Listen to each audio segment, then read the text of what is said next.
100 milhões, caso as vendas se concretizem.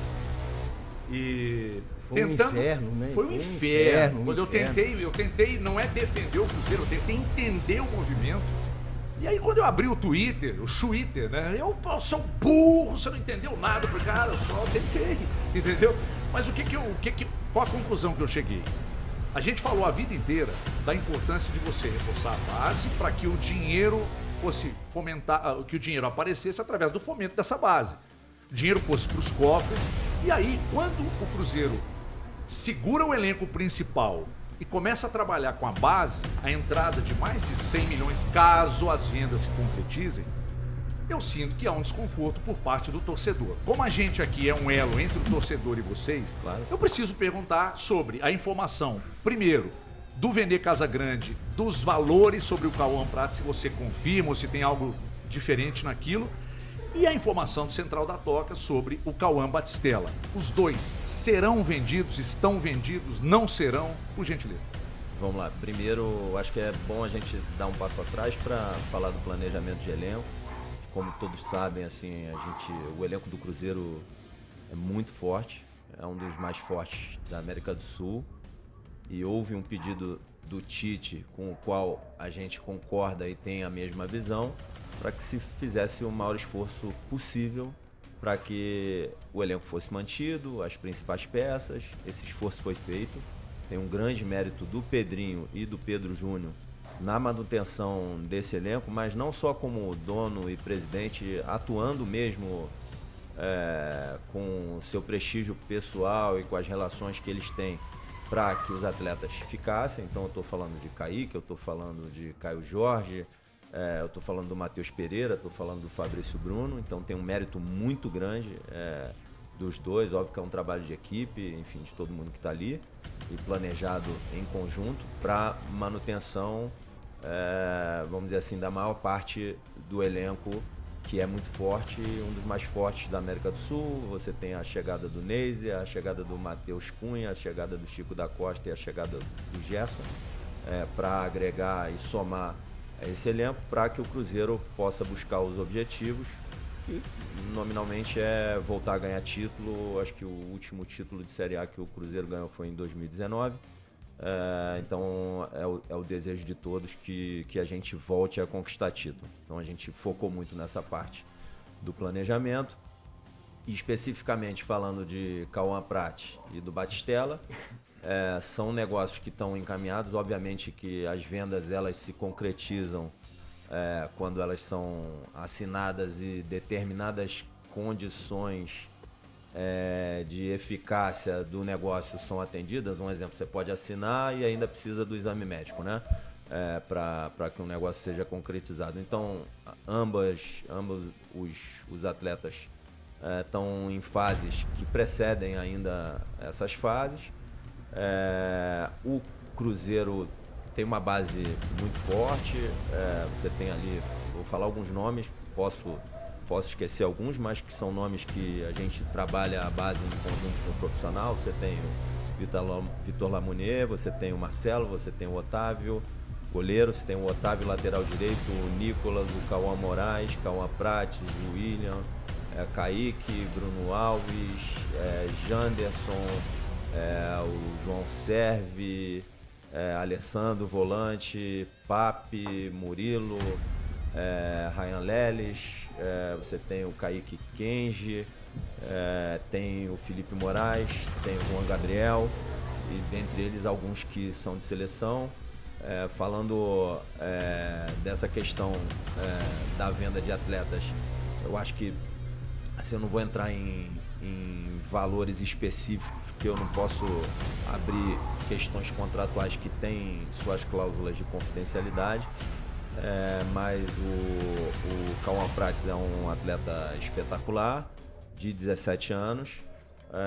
Se eu não me engano, ele fez 4 jogos como titular na Série A no Brasileirão no ano passado. Então é um grande atleta, uma promessa. Tenho esse interesse, essa negociação avançada com o Borussia, que é um dos maiores clubes europeus.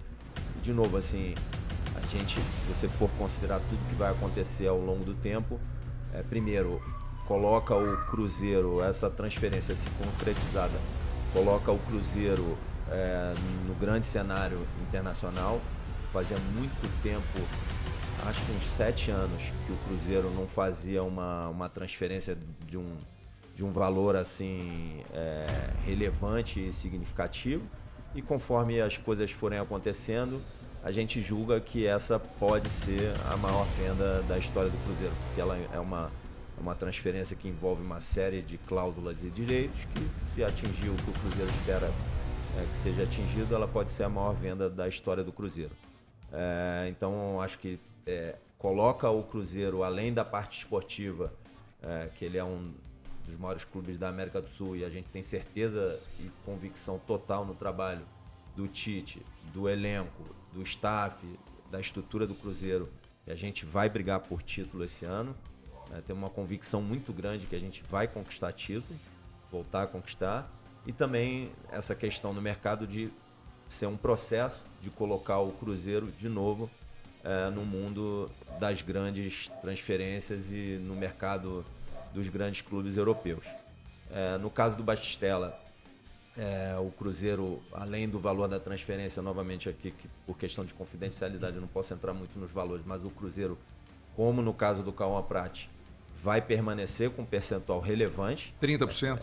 Não posso dizer qual é o percentual, mas é um percentual relevante do atleta numa transferência futura.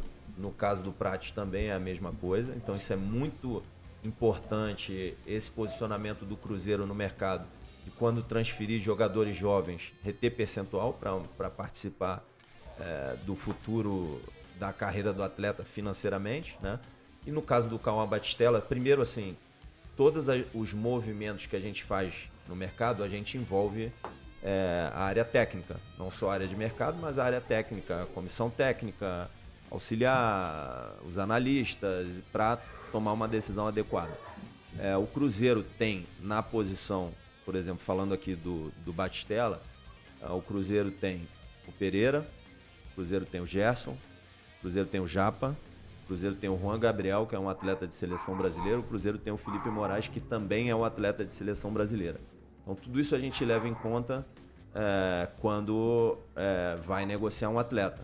Então, assim, o atleta, quanto mais jovem, ele precisa ter espaço, e a gente julgava que com esses atletas no elenco, num momento que o Batistella precisava fazer uma transição para o profissional, o único caminho seria, se não fazer a transferência que a gente julga que é uma boa transferência, colocado todo esse cenário, que tem expoentes da base, como eu disse aqui, o Juan Gabriel e o Felipe Moraes, que são atletas de seleção brasileira, disputando o mesmo espaço que ele no profissional.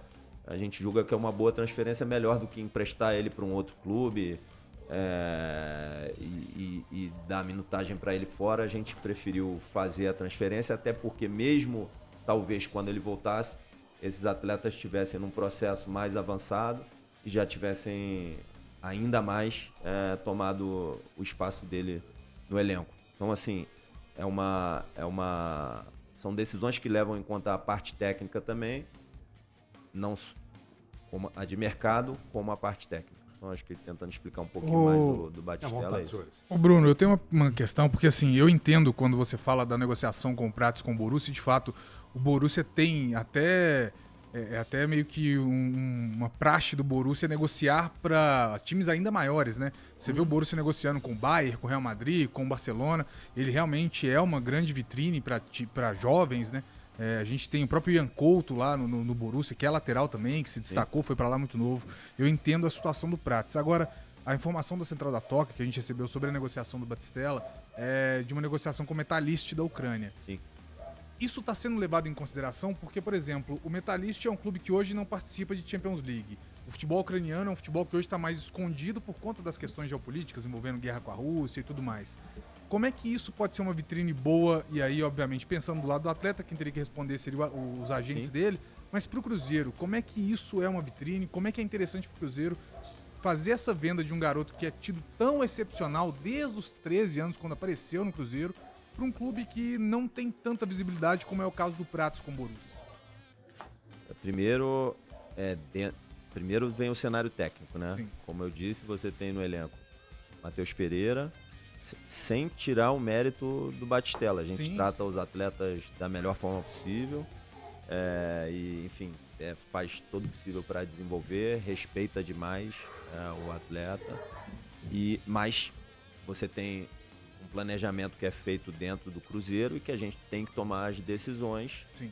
também técnicas, né? Então, dentro da parte técnica, a gente vê um elenco profissional que tem, de novo, para fazer a posição Pereira, o Gerson, o Japa, e você ainda tem o Juan Gabriel, que é, novamente, um atleta de seleção brasileira, e o Felipe Moraes. São atletas que a gente acredita muito. E aí, dentro dessa decisão técnica, a proposta que para o Cruzeiro, e entendo que para o atleta também, foi a mais vantajosa, foi essa proposta do Metalist.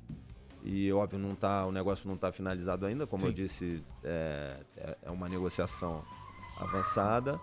E, assim, talvez outra alternativa que tivesse seria emprestar para um clube da Série B, que a gente também entende que não seria o melhor para o desenvolvimento dele como atleta. A Série B normalmente é um jogo muito físico, muito direto, que privilegia pouco a parte técnica, de muito duelo físico. Então, dentro da projeção que a gente via dentro do elenco, respeitada a qualidade do atleta e tudo que o Batistella tem para dar para o futebol, a gente tomou essa decisão olhando o ponto de vista técnico e as alternativas que a gente tinha de mercado para ele.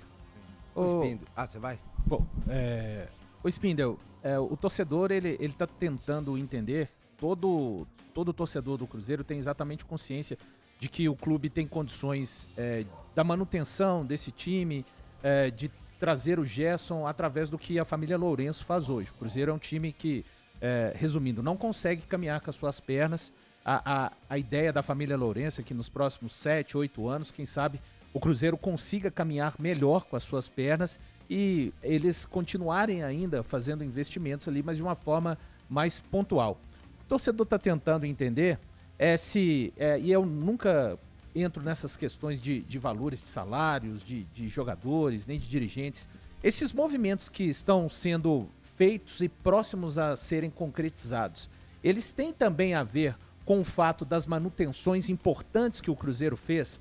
A gente pode citar do Caio Jorge primeiro, essa, digamos, talvez não estivesse nas contas do Cruzeiro mexer num contrato agora do Caio Jorge, mas a história com o Flamengo, o assédio pesado do Flamengo, do Matheus Pereira, esse sim já deveria estar ali nos planos, e agora do Kaique. É por isso que o Cruzeiro está se movimentando também com relação a essas negociações, fluxo de caixa, porque o torcedor do Cruzeiro, ele não se importa de se deparar com duras realidades. Você que acompanhou de fora, é um torcedor sofrido nesse aspecto.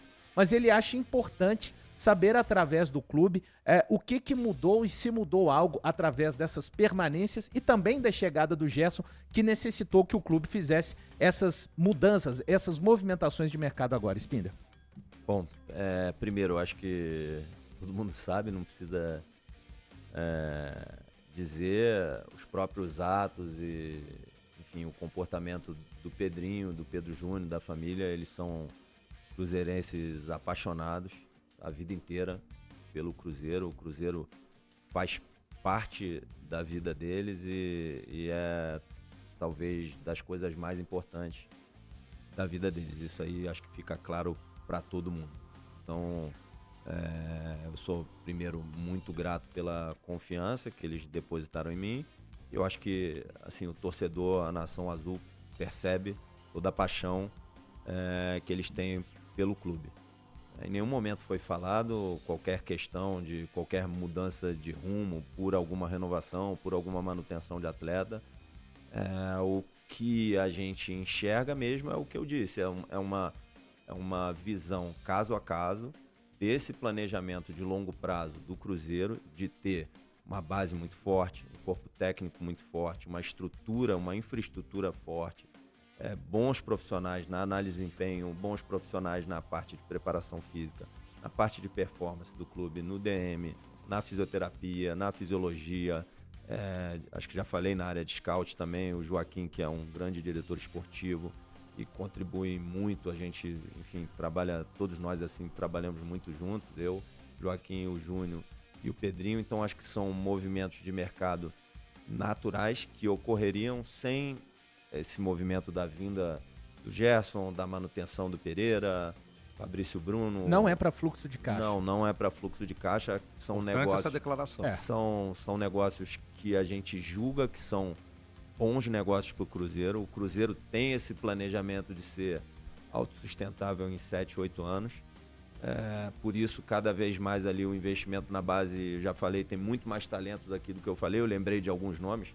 Obviamente, outros nomes, tem o Dudu também, tem outros nomes aí que estão faltando. Eu não vou ter todos os nomes aqui na minha cabeça. Então, acho que é uma área de mercado cada vez mais atuante e cada vez mais eficiente. Uma base cada vez também mais atuante e mais eficiente. Esse processo cada vez mais conectado com a gestão da equipe profissional, de ter espaço também para os atletas ali no profissional. Não me lembro se eu falei do Murilo também, que já está ali no profissional.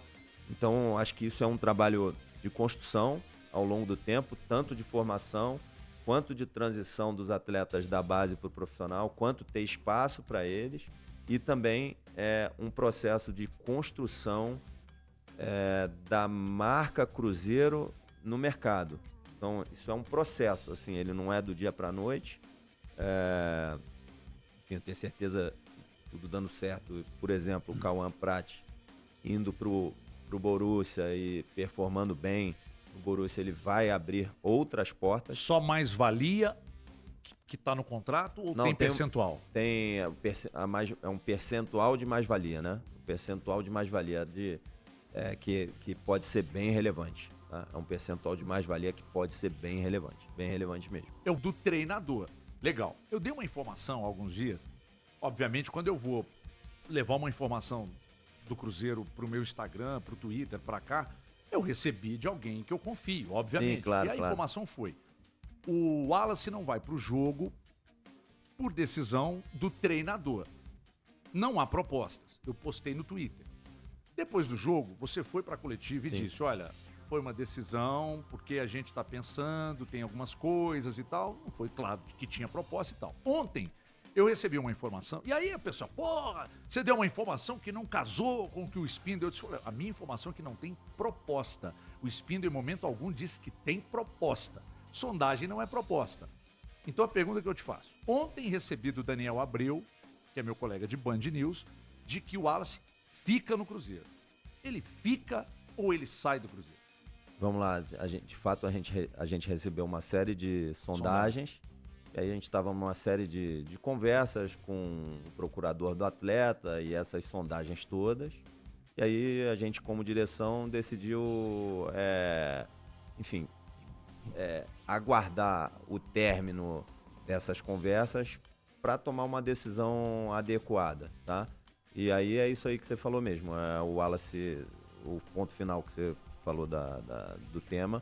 O Wallace fica no Cruzeiro, ele já está liberado para o Tite, para, enfim, treinar. Ele já vinha treinando normalmente, mas não estava sendo relacionado por decisão nossa de direção, e agora ele já está liberado para o Tite para que relacione, seja recuperado, inclusive. Relacione e possa jogar. E agora é uma decisão técnica dele, a gente não se mete. Decisão de relacionar e jogar agora daqui para frente é uma decisão única, exclusiva dele. Quer dizer, só duas coisas rapidinho, Genta. Quando você fala a gente ainda, voltando no caso das vendas, a gente pode entender você, Pedro Júnior e Joaquim Pinto, é claro, com a participação secundária. É o dono, não, né? Porque Pedro, o Pedro já Pedrinho é o dono. É o master, assim, né? Isso, e óbvio que o treinador com a também consulta do Tite. O treinador também é envolvido em todas as questões que envolvem a parte técnica, né? Sim. Mas decisões de negócio, esse foro aí. Tá, o Wallace, o Tite, quando o Tite assume o Cruzeiro, já havia uma designação de cima é um jogador que iremos olhar a situação, porque você está falando agora que ele tá agora ele está com a decisão, digamos, nas mãos do Tite. Sim.